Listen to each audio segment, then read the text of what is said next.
Private में ma'am usually लोगों का एक परसेप्शन भी रहता है कि टाइम नहीं मिलता, बहुत काम करना पड़ता है, हमारे पास तो टाइम ही नहीं है पढ़ने का। सो कैसे आपने मैनेज किया? To be honest ma'am, first जो एक गवर्नमेंट एस्पिरेंट को अट्रैक्ट करती है वो करता है पैकेज। मैंने लास्ट ईयर इंटरव्यू तक दिया था तो मुझे एग्जाम का पैटर्न पता था कि क्यूआर एक इजी लेवल पे पूछेंगे। बस हम्म। आपको टाइम मैनेज करना है। नेफिड का एक सर्कुलर आया हुआ था जिसमें उन्होंने बताया था कि वो कैसे एक प्रोजेक्ट को असेस करते हैं। मैंने उनको स्टेप बाय स्टेप समझ लिया था कि उसमें मेरा रोल क्या है, मेरे बाद वाले टीम का रोल क्या है और उससे पहली वाली टीम का रोल क्या है, और मेरे को अंदर किन किन टूल्स पे काम कर, और उनका बेसिक थोड़ा सा देख लिया था कि उन टूल्स को ऑपरेट कैसे करते हैं। और जाके जान के मैं जब इंटरव्यू में गया, उनको मैंने जान के बोला कि मतलब इनडायरेक्टली बोला कि मेरे से रोड प्रोजेक्ट का जो मर्जी पूछ लो, क्योंकि मैं पढ़कर ही रोड प्रोजेक्ट गया था। अगर वो पावर पूछते या टेलीकॉम पूछते मुझे कुछ नहीं पता। मैम जिस दिन रिजल्ट आया था उसके 2 दिन बाद ही मेरा आई एग्जाम भी मैं टीम में आपके साथ एंड तुषार सर के साथ एक मॉक इंटरव्यू शेड्यूल हुआ था। मैंने वो इसलिए जल्दी कराया था कि ताकि मुझे पता चले कि मैं कहाँ स्टैंड करता हूँ। सो आप लोगों ने जैसे मेरी मिस्टेक बताई थी कि मेरे आंसर सेंट्रिक नहीं होते, मतलब इधर उधर से घुमा फिरा के आ रहे होते हैं, बुकिश होते हैं। बुकिश आंसर्स मेरे बहुत ज्यादा थे। प्लस तुषार सर ने ये बोला था कि मेरे आंसर में फिनिशिंग नहीं है। मैं उनको बता सकता हूँ कि व्हाट इज इन्फ्लेशन, बट मैं उनको लेमैन टर्म्स में और बुकिश लैंग्वेज में बता सकता हूँ। मैं उनको प्रैक्टिकली समझा नहीं सकता इन्फ्लेशन है क्या। जब ऊपर से मैम भगवान का हाथ होता है ना, तो काफी सारी चीजें आपकी सॉर्ट होना स्टार्ट हो जाती है। जनरली मैम इस एग्जाम के इंटरव्यू के लिए मैं इतना चिल था, ठीक है, मैंने ढंग से प्रिपेयर करा था, बट वो प्रिपरेशन मैंने लास्ट ईयर भी करी थी। बट लास्ट ईयर जब उन्होंने नहीं देना था तो नहीं दिया, बट इस साल उन्होंने देना था तो उन्होंने इंटरव्यू ऐसा रखा कि जैसे मैं आपसे भी बात कर रहा हूँ, फ्रेंडली हंसते खेलते। कभी इंग्लिश में चल रहा है तो कभी हिंदी में भी चल रहा है इंटरव्यू। अच्छा।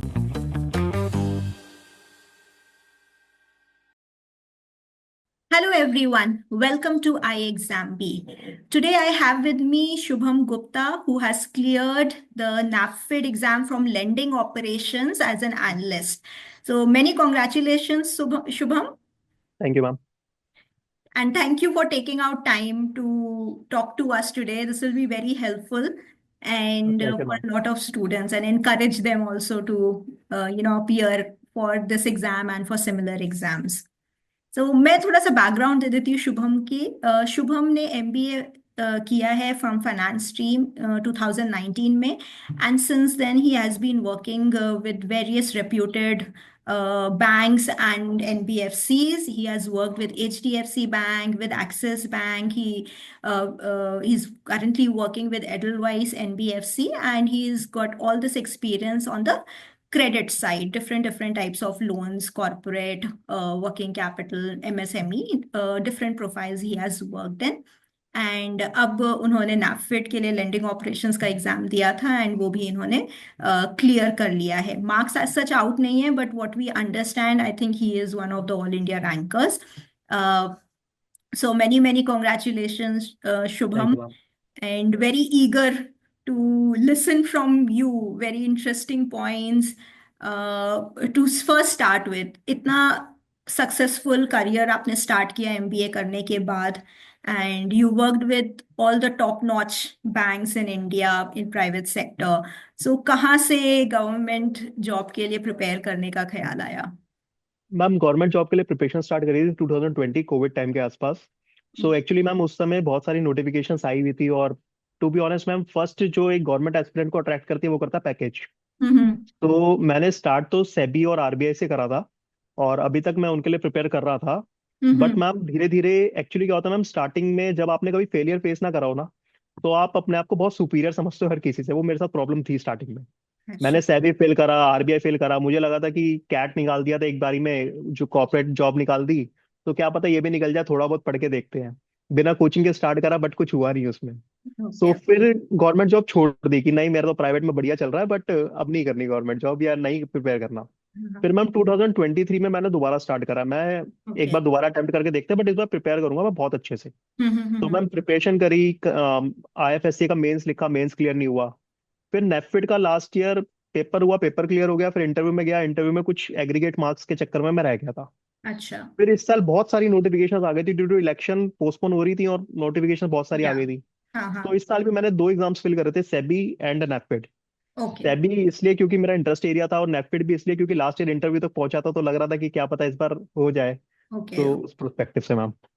Great great. तो मतलब आपने हर तरीके से एग्जाम दिया, पहले बिना तैयारी के, फिर थोड़ी सी और मेहनत करके तैयारी के साथ, कोचिंग लेके, बिना कोचिंग लेके, फिर बहुत सारे एग्जाम्स देके, फिर कुछ चुनिंदा, some choice, and few exams पे फोकस करके। सो मैम एक्चुअली मेरा टारगेट था हमेशा से, क्योंकि एक गवर्नमेंट एग्जाम को क्लियर करने के लिए आपको 3 स्टेजेस क्लियर करनी पड़ती है, राइट। प्रीलिम्स, मेंस और इंटरव्यू। जी। तो आरबीआई में इशू क्या है कि आप प्रीलिम्स में भी रिजेक्ट हो सकते हो, कोई गारंटी नहीं है कि आपका प्रीलिम्स क्लियर होगा despite of having a good QRE knowledge. Yes. But SEBI में क्या था कि आपको प्रीलिम्स के लिए नहीं पढ़ना, प्रीलिम्स आपका हो जाएगा, हम्म। आपको सिर्फ मेंस के लिए पढ़ना है। तो हम्म। आपने एक स्टेज नलीफाई कर दी। हम्म। सेम ऐसे नेटफेड में आपका सिर्फ एक ही स्टेज है, एक ही और स्टेज है। उसके बाद आपका मेन, आपका सीधा इंटरव्यू है। तो हम्म। मुझे एक स्टेज नलीफाई करने का एक कोई देखना था कि जिससे मैं प्रीलिम्स से एटलीस्ट निकाल जाऊँ, मेरे को सिर्फ मेंस के लिए हम्म। प्रिपेयर करना पड़े। सो वो मेरी स्ट्रैटेजी थी इस बार की। Okay okay. सो अच्छे से, मतलब आपने पहले अपनी स्ट्रेंथ्स वीकनेस समझी, कितना आप टाइम दे पाएंगे, और उसके हिसाब से दिस ईयर आपने थोड़ा टारगेटेड फोकस करके किया। So yes ma'am. आपने नैरो डाउन कर लिया। सो लेट्स स्टार्ट विद, अब लेकिन एग्जाम एक ही लेवल का था नैपफेड का, बट क्यूआरई, जीए और प्रोफेशनल नॉलेज आता तो सब कुछ ही है। Yes ma'am. तो कैसे आपने प्रेपरेशन मैनेज करी with a full time job? And private में मैम यूजुअली लोगों का ये एक परसेप्शन भी रहता है कि टाइम नहीं मिलता, बहुत काम करना पड़ता है, हमारे पास तो टाइम ही नहीं है पढ़ने का। सो कैसे आपने मैनेज किया? Ma'am time to be honest मैं भी सिर्फ 2 घंटे दिन दे पाता था दिन में। तो हम्म। बट मैम मैंने एग्जाम पैटर्न को बहुत अच्छे से समझ लिया था। अच्छा। मुझे ओके। पता था कि प्रोफेशनल नॉलेज 60 मार्क्स की है, क्यूआरई 40 मार्क्स का है। हम्म। लास्ट ईयर कट ऑफ 55 गई थी। हाँ और हाँ। सिलेक्शन के लिए अप्रोक्सीमेट अगर आपका 60-65 स्कोर है तो इंटरव्यू आप ऑलमोस्ट थोड़ा सा नैरो डाउन कर सकते हो अपने मार्क्स को। हम्म। सो 65 में से मेरा टारगेट था कि मैं 35 from क्यूआरई खींचूंगा, और हम्म। 60 में से 30 प्रोफेशनल नॉलेज में मैं ले सकता हूँ, क्योंकि मेरा अप्रोक्सीमेट इतना ही वर्क एक्स है, और मैं उसके लिए थोड़ी सी प्रिपेयर भी कर रहा हूँ। सो हम्म। क्यूआरई के लिए तो मैम जैसी नोटिफिकेशन आई थी मैंने मॉक्स लगाना स्टार्ट करा था। मैंने कोई कंसेप्ट रीड नहीं करे, कुछ ओके। भी रीड नहीं करा, मॉक्स लगाए। मॉक्स में टाइम मैनेजमेंट की डिफरेंट डिफरेंट स्ट्रैटेजी सीखी, कि इंग्लिश में 10 क्वेश्चन है तो मुझे सिर्फ 3 या 4 मिनट में करने हैं। हम्म। क्वांट में स्पेसिफिकली डीआई ज्यादा आता है तो डीआई की प्रैक्टिस ज्यादा करी। ओके। लॉजिकल रीजनिंग में मुझे पता था कि इस पूरे साल में एक पैटर्न रहा है कि आपके सिलोजिज्म्स और इन सब के क्वेश्चंस कम आके पजल्स के ज्यादा आएंगे। पजल ज्यादा तो आता है, राइट। पजल्स ज्यादा प्रैक्टिस करके गया था, अराउंड 100 क्वेश्चन पजल्स के करके गया था, हम्म। ताकि एग्जाम में फटाफट फटाफट दिमाग चले कि आपने कैसे कैसे कैसे कैसे अप्रोच करना है। प्लस हम्म। मैम मैंने लास्ट ईयर इंटरव्यू तक दिया था, तो मुझे एग्जाम का पैटर्न पता था कि क्यूआरई एक इजी लेवल पे पूछेंगे, बस हम्म। आपको टाइम मैनेज करना है। हम्म। तो उसका प्रोस्पेक्टिव तो ये था। हम्म। प्रोफेशनल नॉलेज में मैम लास्ट ईयर क्या हुआ था प्रॉब्लम, कि इन्होंने प्रोजेक्ट फाइनेंस में बहुत सारा डीपली पूछ लिया था। बहुत पूछा था, काफी डीप में जाके पूछ रहा था, अनएक्सपेक्टेडली, मतलब और एंट्री मुझे नहीं लेवल लगता जॉब था के लिए इतना डीप पूछा, वाज वेरी अनएक्सपेक्टेड। मैम, मुझे नहीं लगता था कि प्रोजेक्ट फाइनेंस किसी को भी उस टाइम पे आता था। हम्म। बट इस टाइम प्रोजेक्ट फाइनेंस में बहुत अच्छे से पढ़ कर गया था कि क्या क्या इतना उनकी ज्यादा टर्म्स कुछ यूज आया होती। नहीं तो सरप्राइजिंगली। मैम वही प्रॉब्लम हुई कि मैं प्रोजेक्ट फाइनेंस बहुत अच्छे से पढ़ कर गया था, सारी टर्म्स वगैरह, बट प्रोजेक्ट फाइनेंस में इस बार ज्यादा क्वेश्चंस थे नहीं। बट हम्म। इस बार क्वेश्चंस आरबीआई सेबी सर्कुलर्स पे आ गए थे, हाँ। जो कि मैंने सेबी के एग्जाम के लिए प्रिपेयर करे थे। तो हम्म। वो मेरा काफी काम कर गया, प्लस जो प्रोफेशनल वर्क एक्स था उस बेसिस पे मैंने काफी सारे क्वेश्चन कर लिए थे। हम्म। एटलीस्ट मैं कुछ ऑप्शंस को एलिमिनेट करने के काबिल था राइट। कि मैं इन ऑप्शंस को नहीं, ये आंसर्स नहीं है, इन दोनों में से आंसर था, तो I can get a guess work also. Okay okay. तो उस बेसिस में सो जो मेरी अंडरस्टैंडिंग है, और जो स्टूडेंट्स सुन रहे हैं उनके बेनिफिट के लिए जो प्रिपेयर कर रहे होंगे, जो कुछ चीज़ें मैं गैदर कर पाई हूँ, एक है कि एग्जाम पैटर्न समझना, एंड क्या उनके मार्किंग सिस्टम है, क्या इंपॉर्टेंस है, वेटेज अगर है, जैसे सेबी में एग्जाम पेपर की वेटेज भी अलग अलग है, पेपर टू को वो यस मैम। ज़्यादा वेटेज देते हैं, पेपर वन को कम वेटेज देते हैं। सो एग्जाम पैटर्न समझना काफी इंपॉर्टेंट है, एंड अगर आपके पास पास्ट ईयर पेपर्स या कुछ एनालिसिस हो तो वो भी काफी हेल्पफुल होता है। So that is one yes ma'am. Thing. Second, I will say कि प्रैक्टिस बहुत मैटर करती है, राइट? एंड स्पेशली अगर आप मल्टीपल एग्जाम्स आपने दिए हुए हैं तो समवेयर आपका कॉन्सेप्ट्स और या फिर जो भी फॉर्मूलाज क्यूआरई के लिए आप बोलेंगे, या basic grammar rules and all हैं, वो आप एक बार अगर कर चुके हैं तो फिर लॉट ऑफ प्रैक्टिस, ताकि यस मैम। स्पीड एक्यूरेसी आए। एज यू सेड कि एग्जाम में इतने लेवल की प्रैक्टिस हो जानी चाहिए कि एग्जाम में क्वेश्चन पढ़ते ही आपको ये नहीं सोचना पड़े कि क्या ट्रिक लगानी है, वो ऑटोमेटिकली आपका दिमाग चलने लगे कि क्या मैम ट्रिक लगाना है, क्या कैसे। लॉजिकल रीजनिंग और क्वांट में यू कैन प्रिडिक्ट कि पेपर में आएगा क्या। हम्म। इंग्लिश में भी अगर आपने प्रीवियस ईयर के 1 साल का पेपर सॉल्व कर लिया, सारे एग्जामिनेशंस के, तो इंग्लिश भी अब यू कैन प्रिडिक्ट यस कि क्या यस। आएगा पेपर में। तो ये आपने जो मल्टीपल कहा ना, एक्चुअली इससे काफी बेनिफिट रहता है। हम लोग भी काफी बार स्टूडेंट्स को ऐसे बोलते रहते हैं, सीपी जोशी सर भी काफी गाइड करते हैं, सुशील सर भी काफी बताते रहते हैं कि जब आप मल्टीपल एग्जाम्स या अम्ब्रेला एग्जाम्स के लिए तैयारी करते हैं, जैसे आरबीआई का भी रहता है, तो आप की overall knowledge level, overall practice level, understanding level of for all different exams भी बहुत बढ़ जाता है। So that is yes ma'am. Definitely, I think आपके से भी बात करते हुए मुझे वो रिफ्लेक्ट हो रहा है। And I think professional knowledge के लिए जो आपने बताया कि यस, पास्ट का देख के कुछ पढ़ना ही चाहिए, but you never know, we have to be prepared for the ma'am इस बार अनसर्टेन एंड पास से कुछ भी नहीं अनप्रिडिक्टेबिलिटी। आया। हाँ, तो वो चीज रहती है, एंड कभी ना कभी मतलब हर एग्जाम में ऐसा रहा है तो एग्जैक्टली सेम नहीं होगा। बट आपका यहाँ पे मेरे ख्याल से वर्क एक्स काफी हेल्पफुल हो गया, क्योंकि काफी कुछ चीजें आप क्योंकि प्रैक्टिकली आपने लेंडिंग में इतना काम किया हुआ है हाँ। इन डिफरेंट ऑर्गेनाइजेशंस, तो वो लेंडिंग की जो प्रैक्टिकल एक्सपीरियंस आपको है वो काफी हेल्पफुल हुआ। So yes ma'am. Despite giving less time for studying 2 hours may be on a daily basis, but somewhere जो आप वो काम कर रहे थे वो एनीवेज आपकी प्रोफेशनल नॉलेज के लिए इनडायरेक्ट प्रेपरेशन हो ही रही थी। सो मोर और मैम जैसे जब नेफेड की नोटिफिकेशन आई थी, फॉर्म फिल कर दिया था, तो पता था कि अगर पेपर हो गया तो इंटरव्यू देने जाना है। तो उस दिन से ज्यादा फोकस हो गया था चीजों को लेके कि कंपनी की पॉलिसी क्या है, इस पॉलिसी में इन्होंने चेंजेस क्या करे हुए हैं, ताकि थोड़ा याद रहे कि कैसे कैसे ये लोग करते हैं काम, और कैसे कैसे कल को हमें अपॉर्चुनिटी मिलेगी तो हमें कैसे करना है। तो ग्रेट। वो सब चीजें देख ली थी। Very good Shubham.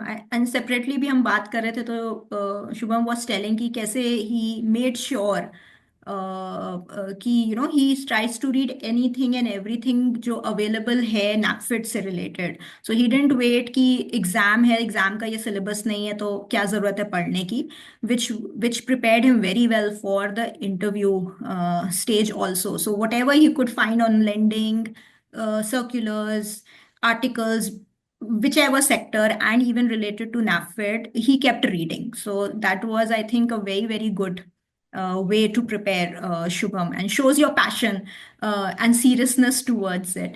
So thank you ma'am. Shubham, let's talk about the interview then. तो इंटरव्यू यस में मैम। फिर कैसे मैम प्रिपरेशन आपने करी actually, and how did it go? Ma'am जिस दिन रिजल्ट आया था उसके 2 दिन बाद ही मेरा आई एग्जाम भी, मैं टीम में आपके साथ एंड तुषार सर के साथ एक मॉक इंटरव्यू शेड्यूल हुआ था। मैंने वो इसलिए जल्दी कराया था कि ताकि मुझे पता चले कि मैं कहाँ स्टैंड करता हूँ। क्योंकि राइट। मैंने काफी सारे लास्ट ईयर सिडबी का भी दिया था इंटरव्यू, रैपिड का भी दिया था, तो मेरे को इंटरव्यू एक्सपीरियंस था कि कैसे कैसे अप्रोच करना है। सो आप लोगों ने जैसे मेरी मिस्टेक्स बताई थी कि मेरे आंसर सेंट्रिक नहीं होते, मतलब इधर उधर से घुमा फिरा के आ रहे होते हैं, बुकिश होते हैं। बुकिश आंसर्स मेरे बहुत ज्यादा थे। प्लस तुषार सर ने ये बोला था कि मेरे आंसर में फिनिशिंग नहीं है। मैं उनको बता सकता हूँ कि व्हाट इज इन्फ्लेशन, बट मैं उनको लेमैन टर्म्स में और बुकिश लैंग्वेज में बता सकता हूँ, मैं उनको प्रैक्टिकली समझा नहीं सकता इन्फ्लेशन है क्या। या कोई भी एक अगर क्रेडिट की भी टर्म्स थी तो उसमें भी मेरे को प्रॉब्लम आ रही थी। सो मैंने मैम इसको क्लियर करने के लिए सबसे पहले लास्ट 1 ईयर में नेफिड में जितने एमडी ने और चेयरमैन ने स्पीचेस दी हैं, मैंने वो यूट्यूब पे एक एक बहुत अच्छे से सुनी। Very good. और उन्होंने टर्म्स यूज करी थी जैसे take out scheme, hmm 525 scheme of RBI. Hmm. अच्छा, बाकी उन्होंने जैसे कि बोट प्रोजेक्ट, बोट मॉडल क्या होता है, हैम्प व्हाट मॉडल क्या मॉडल, होता है, हाँ, रोड के सब। वो सब चीजें मुझे कुछ नहीं पता था इनके बारे में ज्यादा, हम्म क्योंकि मेरा इंफ्रास्ट्रक्चर में कभी कुछ काम नहीं रहा। हम्म बट मैंने इनके नोट्स बना लिए थे कि इन्होंने क्या क्या टर्म्स यूज करी हैं, और मुझे वो टर्म्स अपने आंसर्स में यूज करनी थी जब भी मैं इंटरव्यू देने जाता। सो मैंने उनके बारे में गूगल करा, उनके नोट्स बनाए अच्छे से और उनको रट लिया, बहुत अच्छे से रटा था। प्लस नेफिड का एक सर्कुलर आया हुआ था जिसमें उन्होंने बताया था कि वो कैसे एक प्रोजेक्ट को असेस करते हैं।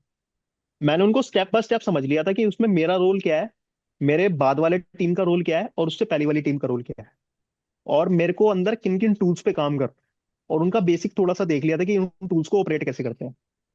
और जाके जान के मैं जब इंटरव्यू में गया, उनको मैंने जान के बोला कि मतलब इनडायरेक्टली बोला कि मेरे से रोड प्रोजेक्ट का जो मर्जी पूछ लो, क्योंकि मैं पढ़कर ही रोड प्रोजेक्ट गया था। अगर वो पावर पूछते या टेलीकॉम पूछते मुझे कुछ नहीं पता था। सो वो वो तो मैंने वैसे भी स्ट्रेटेजाइज कर लिया काफी था। बड़ा परसेंटेज रहता है ओवरऑल इंफ्रास्ट्रक्चर डेवलपमेंट हाँ। एंड बजट में। So yes, it's a very big part of the infrastructure development in our country. And आपको मेजॉरिटी पीपीपी मॉडल्स जो आप बता रहे हैं, बोट है, बॉट है, हैम है, जो मेजॉरिटी पीपीपी मॉडल्स इम्प्लीमेंट होते हैं वो सबसे ज्यादा आपके इम्प्लीमेंट होते हैं रोड्स में, एंड उसके बाद एयरपोर्ट्स में टू अ लार्ज एक्सटेंट होते हैं. सो मेरा भी जो प्रीवियस वर्क रहा है before I exam B, when I started mentoring, when I was working as an on the financial markets as an equity analyst and on the debt ratings, somehow infrastructure has been my domain sector. So it's a very very interesting sector to study and research in India. So yes. Actually ma'am इनके DMD राज किरण sir की एक video थी YouTube पे, जिसमें उन्होंने बताया था कि वो एम्प्लॉयज में क्या देखना चाहते हैं, कि हमारे एम्प्लॉयज ऐसे हों ऐसे ऐसे, वो मैंने की पॉइंट्स बना लिए थे। और जब मेरे से कोई भी एचआर क्वेश्चन होता था ना, मैं उन्हीं की पॉइंट्स को रिवर्ट करता था कि ऐसे ऐसे ऐसे ऐसे ऐसे ऐसे। तो उनको लगता था कि वो मतलब मेरी क्वालिटीज है, बट वो मैंने उन्हीं से सीखी थी कि उनको कैसा बंदा चाहिए रिक्रूटमेंट के लिए।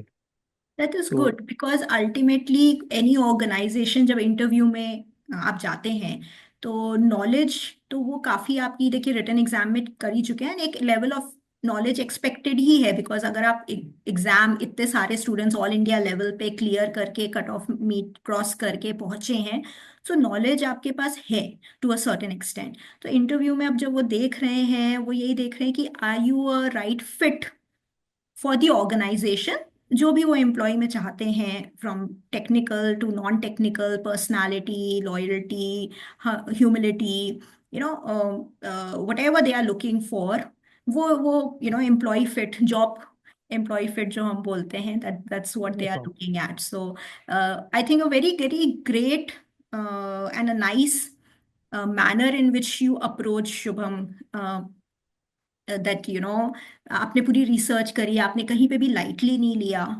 डिस्पाइट द फैक्ट कि आप पहले भी एग्जाम्स निकाल चुके हैं, आप इंटरव्यू स्टेज रीच कर चुके हैं, but you still did not get over confident, if I may say, और डिड नॉट थिंक कि मैं I should not do the extra effort ma'am too. मैंने अपने लास्ट फेलियर से सीखा। मतलब जब इंटरव्यू देने जाता था मैं बड़ा कॉन्शियस रहता था कि ये मेरे से पूछेंगे तो इसका आंसर ये दूंगा। बट इस बार मैं बहुत चिल होके गया था। हम्म. इवन इंटरव्यू में बहुत सारी सिचुएशन ऐसे आई थी कि पैनल और मैं साथ हंस रहे थे। हम्म. और कि बहुत ज्यादा जैसे कम मैं रिक्रूट हो चुका हूँ और बहुत ज्यादा कंफर्टेबल पोजीशन में हम लंच कर रहे हैं, और वैसे वैसे माहौल बन गया था। हम्म. सो मेरा इंटरव्यू काफी देर तक चला था, और काफी मतलब मेरे को पैनल ने बहुत ज्यादा हेल्प करी थी आंसर्स देने में।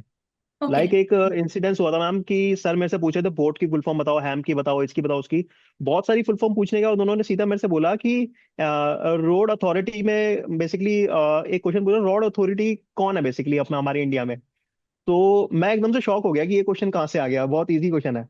सो ही बगल में एक पैनल बैठा हुआ था, तो उन्होंने बोला कि यार तुम एकदम से फुल फॉर्म पूछने के बाद सीधा उनसे ये पूछ रहे हो, रुको रुको 2 मिनट, ये सीए मत बताओ तुम इसका आंसर। तो मतलब इतना कंफर्टेबल हो गया था रूम पैनल, मतलब काफी हैप्पीनेस थी वहां पे।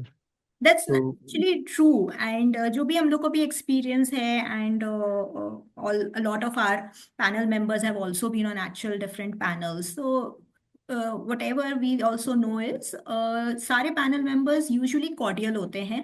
दे try to make you comfortable and they also want you to be comfortable, and अच्छा। अच्छे से आप इंटरव्यू दें, एंड सो दैट उनको भी एक राइट कैंडिडेट मिले. सो उनका कोई एजेंडा नहीं होता है आप लोग को डराने का या आप लोग को ग्रिल करने का, until unless हम खुद ही वैसी सिचुएशन उनके लिए क्रिएट कर दें. Otherwise they are very humble, they are very cordial, and they would also want you to be comfortable while giving the Yes, interview. So great, Shubham. This is very interesting. आपने कुछ काफी interesting points बताए, and I'm sure कि students को काफी helpful होंगे. In the end, once I would like to ask कि I hope your association with iExamB was helpful, yes, ma'am. and you've been a user for the NAPFIT course for us, and you also then continue to take the interview and mock interview guidance. So I hope that it turned out to be a right decision, Yes, क्योंकि ma'am. पहले आपने कुछ exams बिना coaching के भी दिए हैं. तो जब आपने ये डिसीजन लिया होगा तो आई एम श्योर सोच के लिया होगा, and you don't regret taking that decision. नहीं नहीं मैम, नो। मैम एक्चुअली बस मैं क्लास में एक चीज और बोलना चाहूंगा मैम। इंटरव्यू में सिलेक्शन या गवर्नमेंट एग्जाम में सिलेक्शन सिर्फ हमारी मेहनत पे डिपेंड नहीं करता। जब ऊपर से मैम भगवान का हाथ होता है ना, तो काफी सारी चीजें आपकी सॉर्ट होना स्टार्ट हो जाती हैं। लिटरली मैम, इस एग्जाम के इंटरव्यू के लिए मैं इतना चिल था, ठीक है, मैंने ढंग से प्रिपेयर करा था, बट वो प्रिपरेशन मैंने लास्ट ईयर भी करी थी। बट लास्ट ईयर जब उन्होंने नहीं देना था तो नहीं दिया, बट इस साल उन्होंने देना था तो उन्होंने इंटरव्यू ऐसा रखा कि जैसे मैं आपसे अभी बात कर रहा हूँ, जी। फ्रेंडली, हंसते खेलते। कभी इंग्लिश में चल रहा है तो कभी हिंदी में भी चल रहा है इंटरव्यू। अच्छा, ओके। और पैनल आराम से चिल हो रखा है, उन्होंने बिस्किट्स ऑफर करे थे मेरे को इंटरव्यू रूम में। सो इतना चिल माहौल था कि जैसे मैं अभी आपसे बात करूं बिना टेंशन के, तो मैंने उनको इंटरव्यू भी ऐसे ही दिया। Very good, very good. So ma'am वही है कि जब भोलेनाथ ने देना होता है तो वो दे देते हैं, कुछ भी हो चाहे। सो इस पे मैं भी एक चीज बोलूंगी कि बिल्कुल it is good to believe, and बिल्कुल बिलीव करना चाहिए, मैं भी बिलीव करती हूँ। There is always a power above us, helping us, guiding us. But yes, one should बिल्कुल। Also remember God helps those who help themself. तो अपनी मेहनत तो करनी पड़ेगी, बैठे बैठे कुछ नहीं मिलेगा। तो अपनी मेहनत तो वो तो पूरी है। करनी है। So, with that note, let's stop here. And thank you so much again, Shubham, Yes, once ma'am. again for taking Thank you, out ma'am. time. Welcome, ma'am. And, hope to be in touch. Wishing you a very, very fruitful and enriching and satisfying career ahead. Thank you. Thank you. Thanks a lot.